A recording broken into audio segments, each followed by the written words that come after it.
berbicara tentang ujian ya. Jadi kita bercerita sedikit tentang background mengapa kita perlu menjelaskan pertemuan ini. Oke, Assalamualaikum warahmatullahi wabarakatuh. Waalaikumsalam warahmatullahi wabarakatuh. Jadi terima kasih siang hari ini kita masih bisa bertemu walaupun mungkin nggak sampai lama ya, mungkin setengah jam saja karena saya ada kelas lain juga yang ujian untuk kelas S1. Nah, siang hari ini teman-teman meminta untuk kita menjelaskan UTS ya. Nah, sebelum menjelaskan UTS, saya ingin tanya-tanya sedikit tentang Islamisasi sains. Sebenarnya ini salah satu bahasan yang biasanya di paruh waktu ya di paruh semester pertama ini dibahas gitu, sedikit, nanti dilanjutkan secara ekstensif di paruh waktu yang kedua. Tetapi karena ada kurikulum baru kemarin, rupanya ini yang di kelas ini tidak ada pembahasan tentang Islamisasi sains.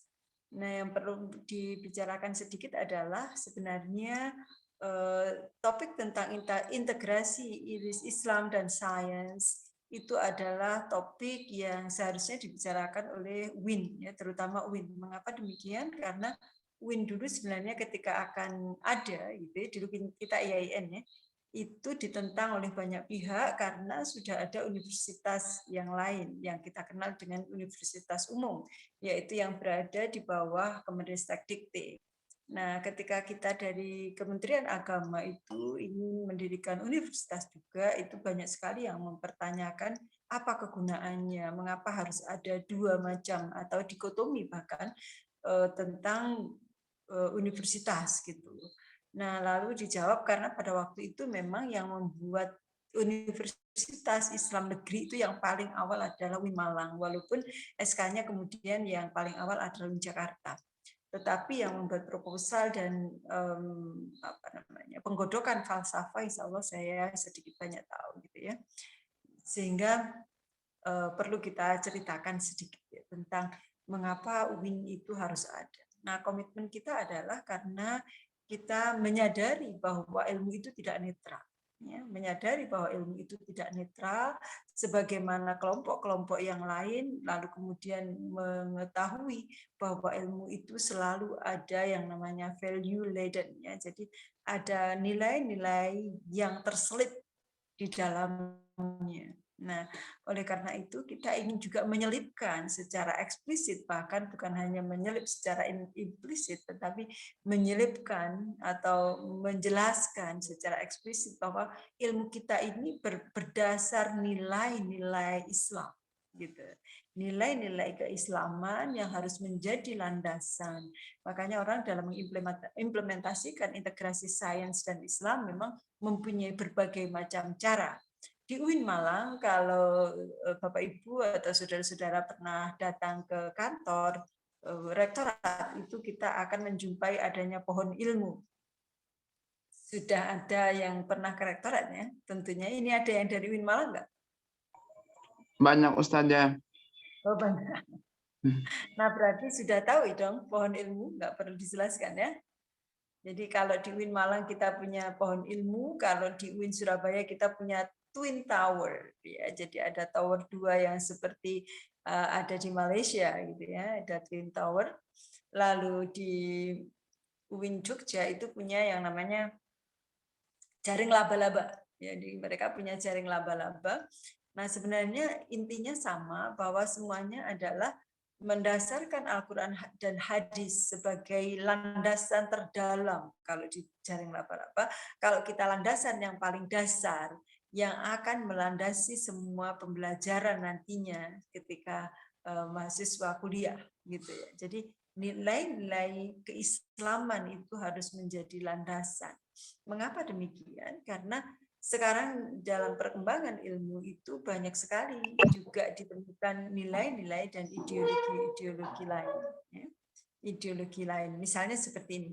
Saya kadang kalau kuliahnya offline, saya bisa memberikan satu contoh yang sangat real tentang pelatihan reproduksi sehat misalnya ya.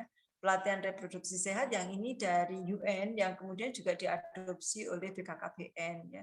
Itu ada atau penjelasan tentang KBGU ya. KBGU itu kekerasan berbasis gender online misalnya seperti itu. Nah, itu akan bisa kita ketahui siapa sebenarnya atau ideologi apa yang dimiliki oleh para mentor atau para penyebar ilmu itu gitu. Nanti akan sangat ketahuan secara jelas dari bacaan dan materi-materinya itu bahwa mereka adalah orang yang mempunyai ideologi liberalisme. Ya. Sekarang secara lebih eksplisit lagi di Amerika bahwa apabila seorang psikiater atau psikolog mengkategorikan bahwa orang yang LGBT itu tidak normal, gitu, maka mereka akan tidak diperpanjang izin prakteknya. Ya, jadi kalau itu kan seperti buka toko ya. Jadi kalau psikolog, psikiater, dokter itu kalau tidak ada izin dia nggak akan bisa bekerja. Nah, sedangkan di Amerika secara politis ya. Jadi secara politis itu sudah seolah-olah memaksa semua ilmuwan ya dan praktisi bahwa LGBT itu adalah normal. Jadi tidak boleh mengatakan LGBT itu tidak normal. Nah, sehingga normality dan abnormality itu menjadi kontes, ya, menjadi kontestasi di dalam pemberlakuan ilmu pengetahuan. Nah, tentu sebagai orang Islam ini sesuatu yang sangat mengkhawatirkan ya, karena teori psikologi gitu, kedokteran itu kemudian lalu dipaksa untuk mengakui gitu ya, mengakui bahwa yang namanya LGBT itu sebuah hal yang sangat wajar. Bahkan ketika anak di waktu kecil tidak boleh diajari gender tertentu gitu. Biarkan mereka mempunyai kecenderungan sendiri. Jadi apakah mereka mau menjadi transgender, apa memilih menjadi yang lain. Sekarang banyak ya teori queer gitu misalnya. Itu artinya bahwa ilmu itu tidak netral. Nah, menyadari bahwa ilmu itu tidak netral, oleh karena itu UIN di dalam membuat proposalnya mengusulkan bahwa kita memilih, karena kita sudah mempunyai label Islam, kita memilih bahwa basis dari segala ilmu yang dikembangkan di UIN itu adalah Al-Quran dan hadis. Gitu. Oleh karena itu kalau melihat pohon ilmu nanti di akar gitu ada ya. Jadi yang ilmu-ilmu lain, ilmu-ilmu yang dikembangkan itu hanyalah ranting-ranting. Tapi dasarnya semuanya adalah. Nah, itu kalau yang paham tentang ulul albab, pembagiannya ya kita mempunyai 4 jargon di kampus ulul albab kita. 4 jargon itu adalah yang pertama kekokohan akidah dan kedalaman spiritual. Yang kedua adalah keluhuran akhlak. Yang ketiga adalah keluasan ilmu dan keempat adalah kematangan profesional. Gitu. Nah, ini tentunya akan sangat berbeda dengan yang ada di universitas lain. Saya pernah sekolah di Monash University, itu tidak ada urusan. Tidak ada urusan sama sekali. Kamu mau berakhlakul karimah, nggak berakhlakul karimah gitu ya. Bagi mereka akhlakul karimah itu adalah kode etik. Kode etiknya peneliti, kode etik ilmuwan itu adalah akhlakul karimah. Jadi kalau kita temui mereka hari Sabtu, malam Minggu itu rame-rame madon, madat, main apapun lah ya. Saya kalau sudah malam Minggu lewat kos-kosannya anak-anak yang undergraduate itu biasa mereka akan mengadakan disko di rumahnya, gitu, minum-minuman keras itu nggak apa-apa. Nah, sedangkan di Win Malang itu sangat terkait dengan aturan SKS. Jadi apabila ada yang melanggar itu akan menjerat nilai akademiknya. Jadi ada yang mahasiswa kemudian diskors 1 semester gitu ya, atau dikurangi SKS-nya. Itulah bentuk integrasinya seperti itu. Jadi antara sains dan Islam antara lain kalau di Malang itu integrasinya seperti itu. Jadi sampai kepada bergulung gitu, karena kita memang ingin mengintegrasikan nilai-nilai keislaman itu di dalam semua proses pembelajaran. Sehingga dulu dibagi bahwa dua yang paling atas, kekokohan akidah dan kedalaman spiritual, kemudian keagungan akhlak atau kebutuhan akhlak itu di Ma'had. Nah setelah itu, setelah 1 tahun dari Ma'had, itulah anak diharapkan sudah sangat terbentuk kepribadiannya menjadi kepribadian Islam. Jadi nggak mungkin ada anak Win kemudian kalau dia baper, dia sedih, dia minum minuman keras, udah gitu ya. Karena anggapannya bahwa setelah sudah digembleng gitu secara intensif 24 jam kali 360 hari berada di Ma'had. Nanti kalau ada yang menyanggah boleh. Implementasinya mana Bu? Nah, itulah yang nanti akan saya giring Anda ke sana. Nah, yang kedua adalah sebuah asumsi bahwa mempelajari ilmu keislaman itu harus dari sumber aslinya. Ya, sumber aslinya itu semuanya berbahasa Arab. Kalau sudah diterjemahkan menjadi bahasa Inggris itu sudah bukan sumber asli. Itu namanya second hand. Ya tahu ya, second hand itu baju second hand itu sudah kepakai gitu. Nah, kita menyadari bahwa bahasa itu tidak bisa diterjemahkan. Bahasa itu tidak bisa diterjemahkan. Karena di dalam menerjemahkan orang mesti membuat localizing, ya, contextualizing gitu. Karena banyak sekali, misalnya Anda lihat ya, tolong cek nanti setelah ini, cek arti aurat ke dalam bahasa Inggris. Ya. Apa artinya aurat? Translate, ya, translate aurat ke dalam bahasa Inggris. Pengertian kita tentang aurat dengan yang Anda temukan nanti akan sangat berbeda. Itu satu. Dua, saya kasih dua aja contoh. Contoh ada kata zina, misalnya, itu diterjemah bahasa Inggris adalah adultery. Padahal pengertian zina dan adultery itu sama sekali tidak sama. Atau sama sekali berbeda. Gitu. Kenapa? Karena konsep adultery itu hanya berlaku pada orang yang salah satunya atau dua-duanya mempunyai pasangan yang sah. Sehingga adultery itu menjadi salah karena di situ ada infidelity. Ya, seperti itu. Sehingga kalau hubungan intim laki-laki perempuan dilakukan oleh orang yang sama-sama lajang, itu di dalam konsep orang atau Western konsep itu nggak jadi masalah. Kan beda kan jadinya? Beda. Jadi kalau di Islam kita kenal ada zina muhson, ada zina ghairu muhson.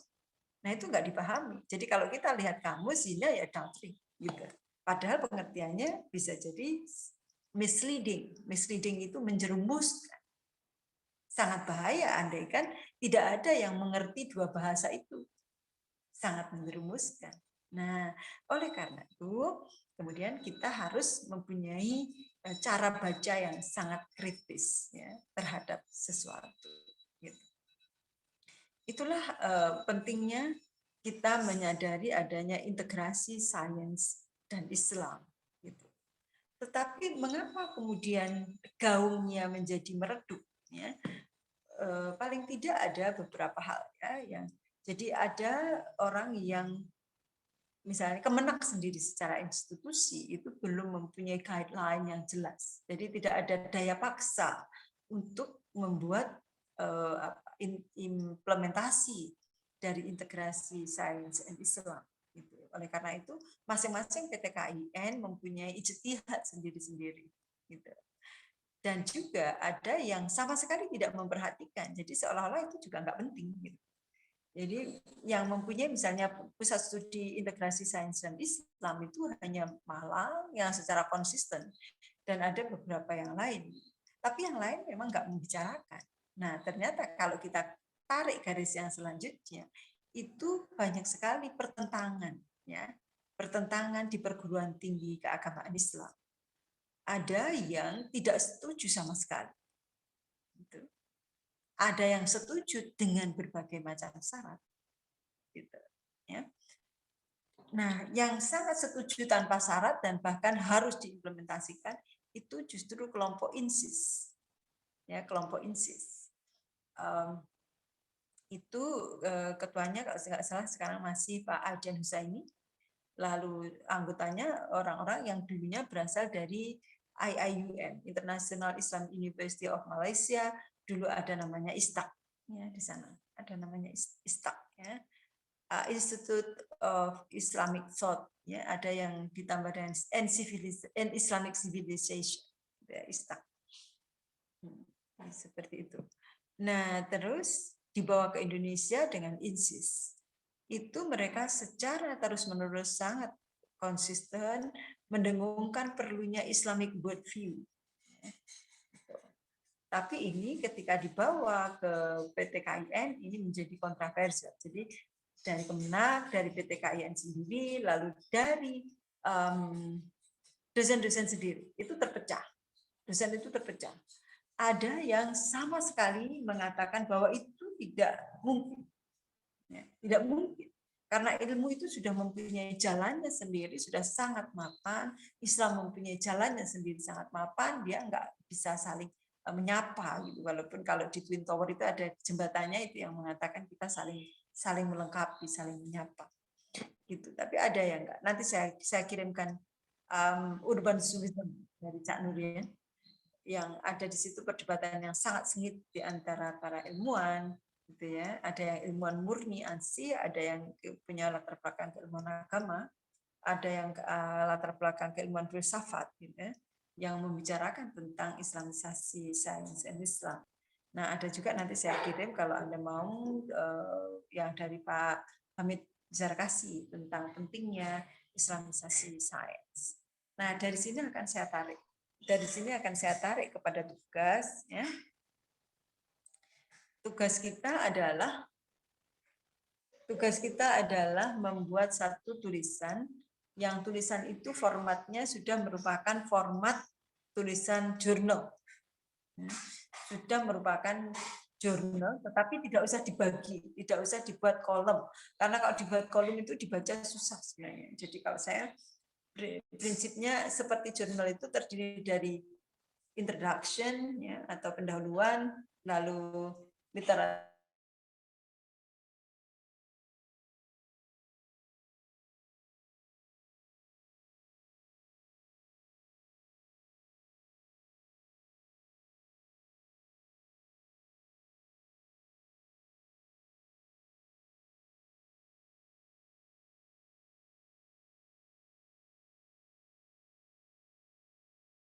bahasa Arab di Indonesia.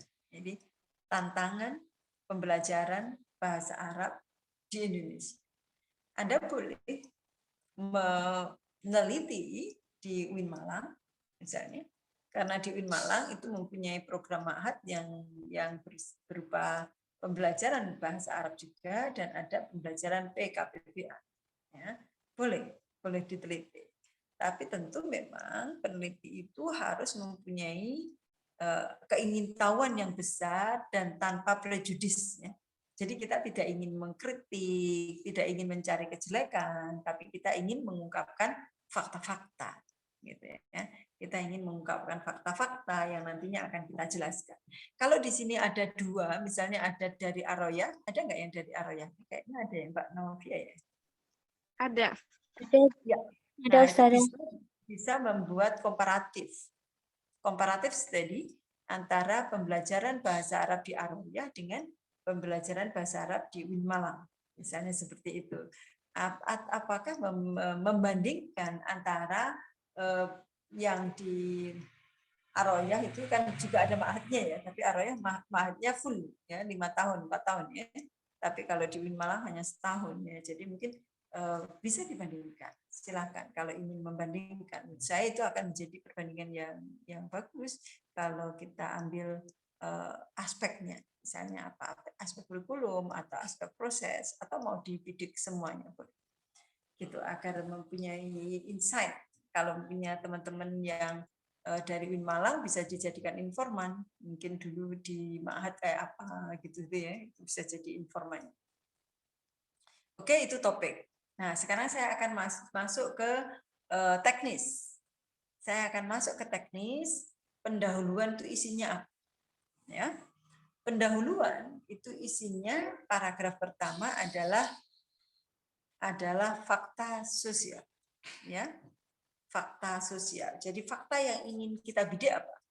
Misalnya fakta yang ingin kita bidik adalah oke, kalau mau kata-kata yang agak bombastis, kadang-kadang penelitian perlu bombastis ya. Misalnya kegagalan pembelajaran bahasa Arab di Indonesia. Gitu. Misalnya gagalnya pembelajaran bahasa Arab di Indonesia yang kita kasih bukti bahwa siswa itu sudah belajar mulai MI gitu ya sampai ke aliyah itu sudah menghabiskan waktu 12 tahun ya 12 tahun ya wajib belajar kan 12 tahun ternyata dari 12 tahun itu tidak menghasilkan kemampuan bahasa Arab yang diinginkan karena mereka tidak bisa membaca kitab gitu juga tidak bisa berkomunikasi dengan native speaker tidak bisa berkomunikasi dengan orang Sudan, Arab Saudi dan Mesir dan sebagainya gitu. Artinya loh terus itu berarti kan enggak berarti bisanya apa gitu. Berarti bisanya apa? Nah, berarti harus misalnya itu dipakai sebagai kalimat shocking. Jadi biasanya di dalam satu paragraf itu akan kita mulai dengan yang namanya topic center. Nah, untuk di pertama kali di paragraf paling awal di introduction itu dimulai dengan shocking sentence. Jadi ya, kalimat yang shocking. Yang saya sebutkan tadi shocking banget ya, itu kalau dijual di jurnal akan sangat laku. Misalnya gagalnya pembelajaran bahasa Arab di Indonesia, itu judulnya ya, sangat bombastis, itu biasanya cepat dilirik. Ya. Tapi harus ditunjukkan dengan bukti, karena kalau judulnya sudah bagus, bombastis, ternyata nggak ada buktinya ya pasti dibuang sama jurnal. Nah, ditunjukkan dengan data statistik, misalnya ternyata sekian nggak bisa ngomong, sekian banyak nggak bisa nulis gitu. Nah itu lalu menjadi fakta yang shocking, fakta sosial yang shocking. Tetapi harus segera dilanjutkan dengan kalimat berikutnya yang berfungsi sebagai supporting ideas. Misalnya MA yang kita cek ya, itu ternyata tidak satupun yang bisa berbicara dengan native speaker. Misalnya seperti itu dari segi kalam. Tapi juga ternyata tidak ada yang bisa membaca kitab kuning, misalnya gitu. Seperti itu, itu shocking banget kan? Itu shocking. Jadi oleh karena itu perlu diteliti bagaimana pembelajaran bahasa Arab di Indonesia selama ini.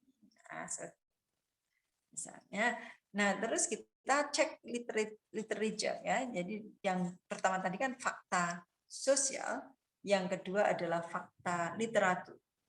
Nah, fakta literatur kita kira-kira menemukan berapa banyak tentang pembelajaran bahasa Indonesia. Pembelajaran bahasa Arab di Indonesia. Ternyata kita temukan ada 10 atau 15 peneliti itu. Nah, dari 15 peneliti itu yang belum pernah dikaji di aspek apanya. Nah, itulah yang namanya gap. Ya, mencari gap itu tidak sambungnya di mana antara penelitian satu dengan penelitian lain, atau kita akan mencari kontribusi kita nanti gitu ya.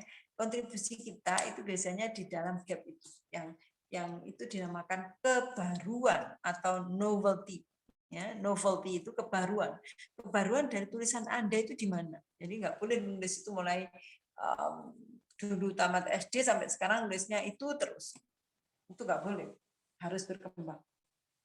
Topiknya boleh sama, tapi tulisannya enggak boleh sama. Tulisannya harus beda. Nah, gitu. Kalau yang sudah mapan bisa mempunyai sendiri ya pijakan.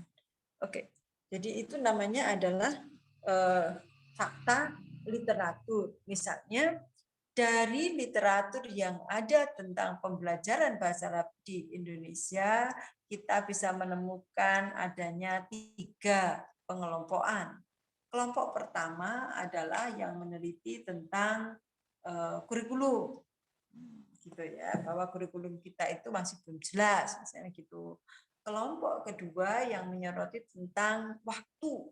Ternyata waktu yang disediakan untuk mengajarkan bahasa Arab di Indonesia ini senantiasa dikurangi.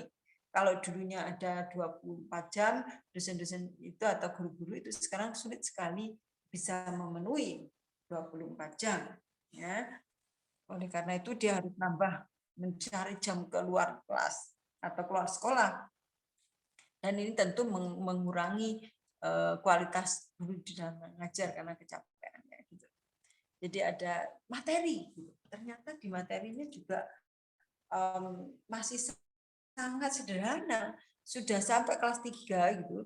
Ternyata yang diomongkan hanya huruf atau naung gitu. Nah, kalau kayak gitu ya tentunya susah kita ingin anak didik kita memahami gitu, ya bahasa Arab, apalagi berbicara dengan netik. Jadi kurikulum, pembelajarannya, ya metode-metodenya, strateginya, lalu orangnya, gitu. Jadi SDM-nya memang nggak punya ini dulu karena syukur ada agar waktu kita nggak ditutup, misalnya seperti itu. Itu perlu diungkap sehingga kita nanti akan tahu tentang problematika pembelajaran bahasa Arab di Indonesia itu apa saja. Saya akan sangat senang apabila teman-teman sampai menulis ke jurnal, ya, sampai diterbitkan sungguhan, bukan hanya karang-karang. Mungkin seperti itu. Kalau ada yang ingin bertanya dulu sebelum saya lanjutkan.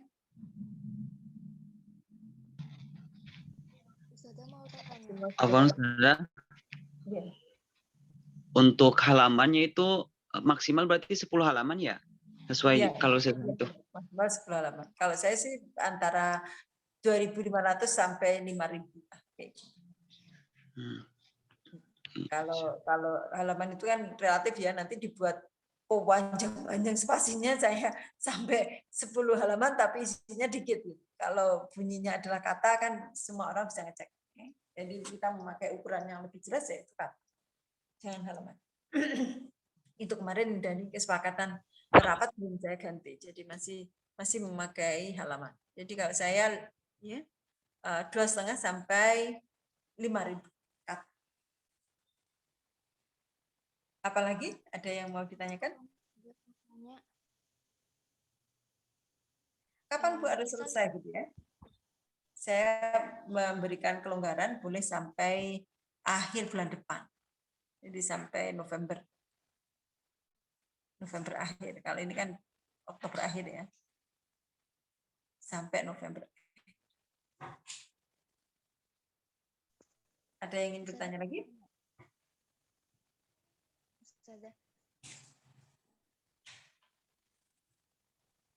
Sudah? Semuanya clear? Jelas ya? 2.500 sampai 5.000 kata dikumpulkan bulan depan, November. Pada ketua kelas dijadikan satu, dikirimkan lewat email. Nanti saya kasih. Sudah jelas begitu? Afwan, saya mau tanya sebentar. Tadi itu kan habis pendahuluan antum pakai bahasa Inggris. Nggak paham mana itu maksudnya apa aja. Pendahuluan. Tadi kan antum bilang habis pendahuluan terus ada apa tadi saya nggak paham karena pakai bahasa Inggris. Jadi bisa diartikan ke Indonesia Ustazah. Habis pendahuluan teori, pembahasan, dan terakhir sistematika penulisannya Ustazah. Pendahuluan. Terus kajian pustaka, ya. Jadi nomor 1 adalah pendahuluan, nomor 2 kajian pustaka, nomor 3 metode, nomor 4 temuan dan pembahasan, nomor 5 kesimpulan, nomor 6 referensi. Sudah? Masyaallah, sifat mumtaz. Ya. Oke, seperti itu. Bapak Ibu, sudah semuanya clear ya? Jadi tugasnya bukan 2 tapi 1 saja. Di situ kan ada yang buku ya, itu tugasnya nanti dosennya. Jadi yang untuk saya 1 aja. Individu ditulis seperti seperti jurnal, tetapi tidak usah dibaca. Oke? Semuanya sudah clear?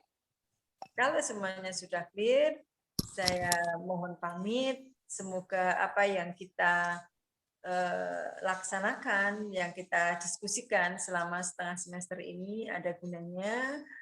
Filsafat kita Amin. dalam kehidupan Anda sehari-hari, bisa berpikir secara kritis untuk memahami kehidupan kita sehari-hari dan juga untuk memahami kehidupan kita secara luas ya dalam bermasyarakat. Apabila ada kesalahan, kekurangan, ketidaktahuan, atau ketidaknyamanan, saya mohon maaf yang sebesar-besarnya. Kalau sudah nggak ada, saya akhiri. Mungkin sampai ini sudah ada yang mau bertanya, cuman suaranya nggak muncul, sudah. Gimana? Ada teman yang mau bertanya, cuman ini ada kendala dari. Suaranya nggak muncul. Oh gitu. Ditulis di chat. Silakan. Atau nanti di grup aja nggak apa-apa, saya. Oke, boleh. Ya. Di grup aja. Oke, yuk. Di grup aja nanti saya jawab. Oke, terima kasih. Semoga kita bisa bertemu lagi di waktu-waktu yang mendatang. Dan saya memberi pengumuman untuk Senin jam 8:30 sampai 8:30 saya mempunyai Zoom ya, webinar nasional dengan Ibu Norofiah, Dr. Norofiah dan Evi Ghazali, itu pakar di pranikah. Jadi kalau yang belum menikah dan ingin mendengarkan pranikah, silakan nanti saya kasih linknya ya. Insyaallah, syukran Ustazah. Di jam nanti ada saya adalah mentor nasional yang menurut saya termasuk golongan terbaik ya di Indonesia. Itu akhiran ihdinas siratal mustaqim wallahu muwaffiq ila aqwamit thoriq. Assalamualaikum warahmatullahi wabarakatuh. Waalaikumsalam warahmatullahi wabarakatuh. Saya izin. Naam Ustazah, fi amanillah. Ya.